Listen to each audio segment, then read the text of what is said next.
अच्छा, आज इंग्लिश की पहली क्लास है और आज पहली क्लास में जो भी इंग्लिश की जो छोटी छोटी बारीकियां होती है वो सारी चीज़ें मैं आपको समझाने की बहुत अच्छे तरीके से कोशिश करूँगा कि इंग्लिश को कैसे हम सीख सकते हैं, कितना टाइम इंग्लिश को सीखने में लगेगा और इंग्लिश को कैसे बोला जाता है, किस तरीके से हम किसी से भी इंग्लिश में बातचीत कर सकते हैं या फिर कोई हमसे इंग्लिश में पूछे तो किस तरीके से हमें उनको वापस रिप्लाई करना चाहिए और इसके अंदर कौन कौन सी स्ट्रेटजी, कौन से प्लान्स, कौन सी स्टेप्स हमें अपनानी पड़ेगी कि हम कम समय में अच्छी इंग्लिश बोल सकें, अच्छी इंग्लिश को समझ सकें। वो सारी स्टेप्स आज हम इस पहली क्लास में डिस्कस करेंगे।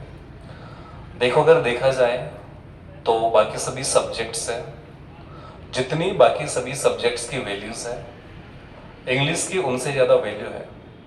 क्योंकि किसी भी सब्जेक्ट में अगर आप एक्सपर्टीज हासिल कर लेंगे और उनके साथ ही साथ में इंग्लिश में भी कर लेंगे तो इंग्लिश सीखना आज के मार्केट में अपने आप एक नौकरी है। किसी भी कैंडिडेट को अगर बहुत अच्छी इंग्लिश आती है तो लगभग वो 30-40 हज़ार रुपये पर मंथ किसी भी नेशनल और मल्टीनेशनल कंपनीज में कमा सकता है। He can join any companies of India, national and multinational level. आपकी कोई टूरिस्ट पे, गाइड पे, सेंचुरी पे, कहीं पर भी कई बहुत अच्छे अच्छे मॉल्स इंडिया में, बाहर भी कई सारी कंपनीज हैं। बाकी सारे सब्जेक्ट्स पे आप इतने अच्छे अर्निंग नहीं कर सकते हैं, लेकिन अगर इंग्लिश बहुत अच्छे से सीख ली, ये अपने आप में एक सर्विस है। इसके अलावा अगर आप अपनी पर्सनैलिटी डेवलपमेंट करना चाहते हैं, इंग्लिश का एक अलग इफेक्ट होता है। It is a very great effects, बहुत अच्छे इफेक्ट्स है इंग्लिश के। तो आज की क्लास में हम वही तो आपको बताने वाले हैं कि इंग्लिश को कैसे सीख सकते हैं। देखो, there are many profits and benefits of English. कई सारे प्रॉफिट्स है, कई सारे बेनिफिट्स इसके। आप हिंदी सीख जाओ, मैथ सीख जाओ, ज़्यादा से ज़्यादा पढ़ा सकते हो उनको, पढ़ा ही तो सकते हैं ना। आप कोई सा भी सब्जेक्ट सीख लोगे, पढ़ा सकते हो, लेकिन ये आपके पर्सनैलिटी डेवलपमेंट पे काम करेगा। आप इससे अच्छी अर्निंग, वो भी विद कंफर्ट जोन, अच्छी अर्निंग ले सकते हैं।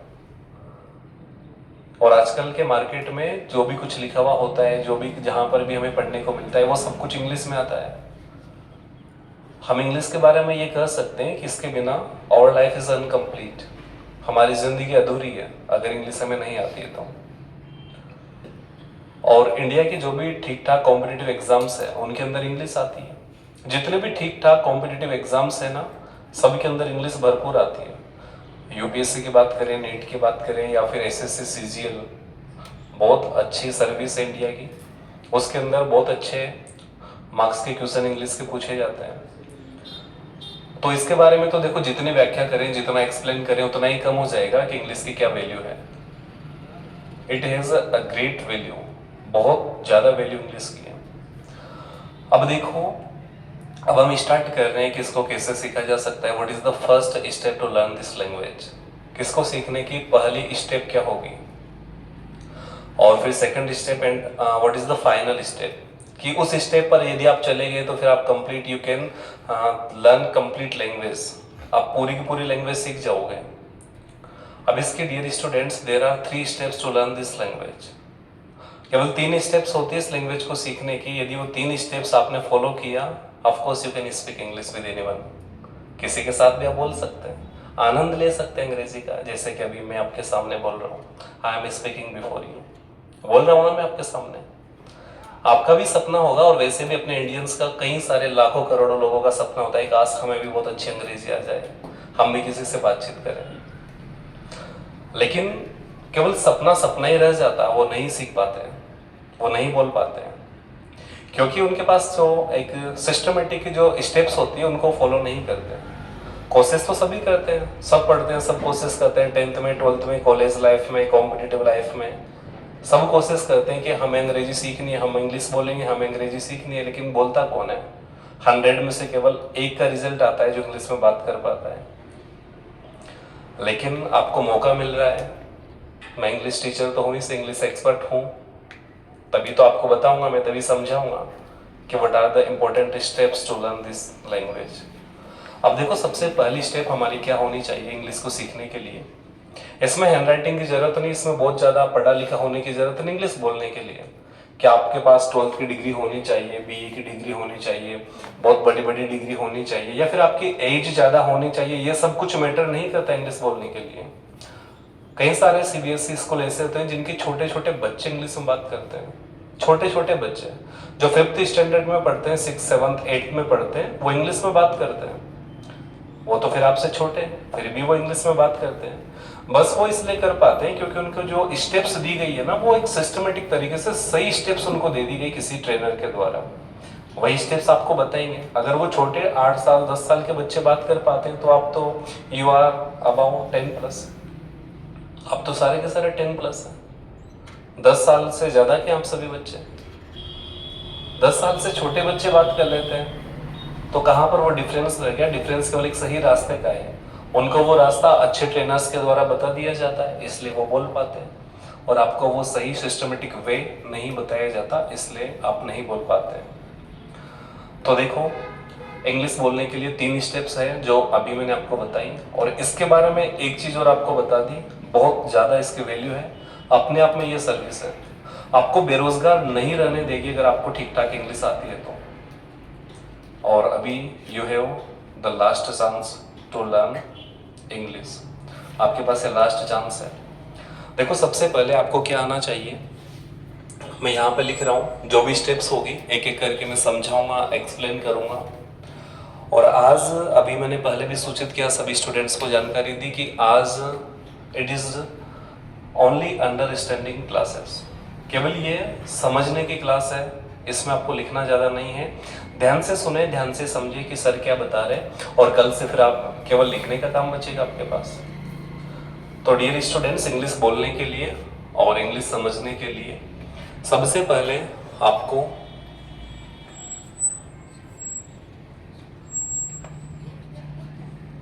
यहां पर ऐसा नहीं लिखा कि 1000 2000 5000 मीनिंग्स आनी चाहिए। कुछ ऐसे मीनिंग्स है, मेन वर्ब्स है, एडजेक्टिव है, कंजंक्शन है, प्रीपोजिशन है, ज्यादा नहीं है।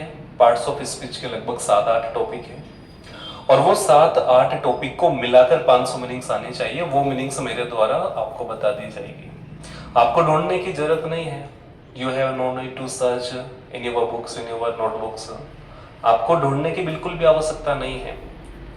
मैं आपको गाइड करूंगा कि यहाँ पर ये कंजंक्शन है, यहाँ पर ये प्रीपोजिशन है, यहाँ पर एडवर्ब है, यहाँ पर प्रोनाउन है, ये नाउन है, और ये टोटल देयर आर 500 मीनिंग्स। तो टोटल यदि आपने 500 मीनिंग्स पार्ट्स ऑफ स्पीच की कंप्लीट की, तो first step is clear in your mind. आपके दिमाग की पहली स्टेप बिल्कुल क्लियर हो जाएगी। बात समझ में आ रही है? आपको बहुत अच्छा लग रहा होगा कि इंग्लिश हम भी सीख जाए, बिल्कुल, तो हम भी पता नहीं क्या क्या बोल रहे। 3 स्टेप्स यदि लास्ट तक फॉलो किए ना, मैं गारंटी से कह रहा हूं कि बोल सकते हैं। और यदि आप बीच में रुक गए तो नहीं बोल पाओगे। अच्छा, पहली स्टेप के लिए तो सभी हाँ कर सकते हैं, सभी अपने अप्रूवल दे सकते हैं कि यस आप पहली स्टेप कंप्लीट कर लेंगे, we can complete the first step, कर लेंगे, वेरी गुड। क्योंकि इसके अंदर 500 मीनिंग डेली के आप 10-10 मीनिंग भी लोगे तो 50 दिन के अंदर कर लेंगे आप लोग। अच्छा, दूसरी स्टेप मैं आपको बता दूं, दूसरी स्टेप क्या होगी। हर साल के जैसे इस साल भी मैं सभी स्टूडेंट्स को I shall give you more than 75 rules, लगभग 75 रूल्स, और मैं समझा दूंगा, अच्छे से समझा दूंगा, और आप भी अच्छे से समझ लोगे, आपके दिमाग को समझ में आ जाएगा। ये दोनों को ही लगता है, मुझे भी लगता है और आपको भी लगता है। 500 मीनिंग्स पे आप कंप्लीट कर लेंगे और 75 रूल्स भी कंप्लीट कर लेंगे। आपको भी पता है कि हम बोर्ड क्लास में, और सर हमें बता ही देंगे because we are reading in board class. आप बोर्ड क्लास में पढ़ रहे हैं, इसलिए मेरी ड्यूटी है कि मैं आपको बताऊं, और confirm I will tell you complete rules, बता दूंगा मैं सारे रूल्स। फिर भी लेकिन आप इंग्लिश नहीं सीखोगे, केवल 2 steps are not sufficient to learn. 2 steps, yes yes yes, आपने सही कहा। रवि कुमार धाकड़ ने ये कहा कि practice is the 3rd step. आप जितनी ज्यादा प्रैक्टिस करोगे, अपने फ्रेंड से बातचीत करोगे, मन ही मन जितना अभ्यास करोगे, तब आप इंग्लिश सीख पाओगे। ये दोनों रूल्स का आप जितना रिवीजन करोगे, आपको मीनिंग्स और रूल्स और इनकी आपको करनी है डियर स्टूडेंट प्रैक्टिस। आप रूल्स की बार बार प्रैक्टिस करो, लिखित में करो, आंसर्स बनाओ, सेंटेंस बनाओ, अपने माइंड में बनाओ, अपने फ्रेंड्स के सामने बनाओ, फ्रेंड्स से क्वेश्चन करो।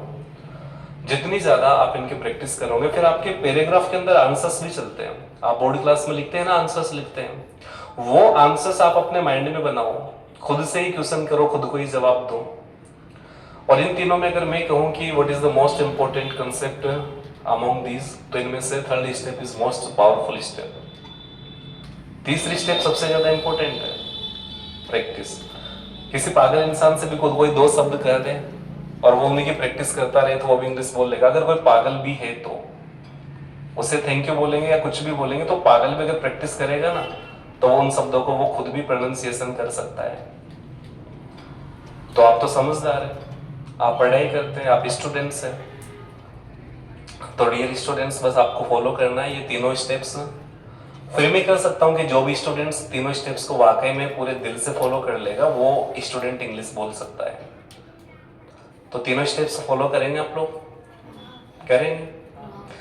देखो, जिनको आगे बढ़ना होता है ना, वो किसी की नहीं सुनते, वो तो पढ़ते ही पढ़ते हैं, वो प्रैक्टिस भी करेंगे, वो मीनिंग्स भी सीखेंगे, वो रूल्स भी सीखेंगे, वो क्लास में भी टीचर को बड़े ध्यान से सुनेंगे। मैं या मेरे अलावा बाकी 5 सब्जेक्ट्स के जो भी टीचर होंगे, जिनको आगे ही बढ़ना है, तो मैं आप सभी बच्चों से यही उम्मीद करता हूँ कि आपके लिए मीनिंग्स भी दी जाएगी। और एक चीज मैंने कह दिया, you are reading in board class, of course I will tell you each and every concept before you.